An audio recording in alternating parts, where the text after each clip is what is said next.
இந்த ஒரு நாள் இஸ்லாமிய வேஷம் போட்டு கஞ்சியை குடிச்சிட்டு தொப்பியை மாட்டிட்டு வந்து அந்த நாடகம் வந்து எத்தனை நாளைக்கு நடக்கும்?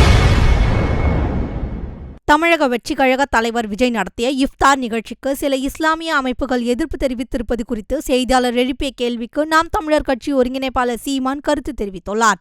எனக்கு தம்பியை பற்றி தெரியும். ஸோ அது மாதிரிலாம் உள்நோக்க வச்சுக்கிட்டு செய்கிற ஆள் கிடையாது.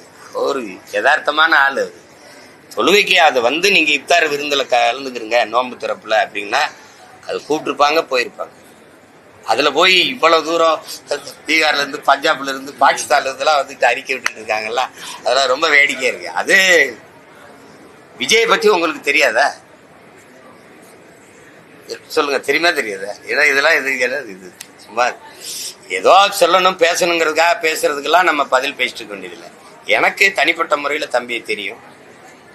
அதெல்லாம் சும்மா பேசுவாங்க. அவங்களுக்கு ஏதோ பேசணும், ஒரு கவனத்தை தன் பக்கம் இழுக்கணுங்கிறதுக்காக பேசுறது தான் இதெல்லாம்.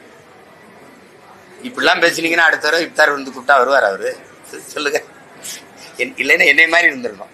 எனக்கு நிறைய சொந்தக்காரங்க இருக்காங்க. எனக்கு பூரா சொந்தம் பூரா இஸ்லாத்தில். மச்சான் அப்படின்னு அனுப்பிடுங்க, மிச்சா சித்தப்பா அனுப்பிடுங்க, நான் வீட்டில் குடிச்சுக்கிறேன். அங்கே போய் இந்த ஒரு நாள் இஸ்லாமிய வேஷம் போட்டு கஞ்சியை குடிச்சிட்டு தொப்பியை மாட்டிட்டு வந்து அந்த நாடகம் வந்து எத்தனை நாளைக்கு நடத்துவீங்க? நான் என் மக்களினுடைய அவங்களுக்கு உறவானவன், உரிமைக்கு நிற்கிற உரிமைக்கானவன், அவங்களுக்கு அவங்க உணர்வுக்கானவன், உயிரானவன், அவ்வளவுதான்.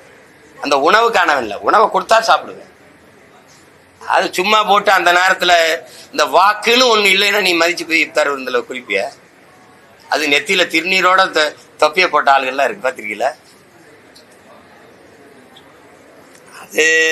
அதை நான் ரசிக்கல.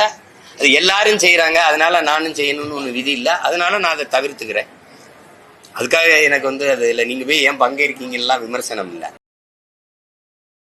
செய்திகளை உள்ளது உள்ளபடி தெரிந்து கொள்ள ரெஃப்ளெக்ட் நியூஸை சப்ஸ்கிரைப் பண்ணுங்க.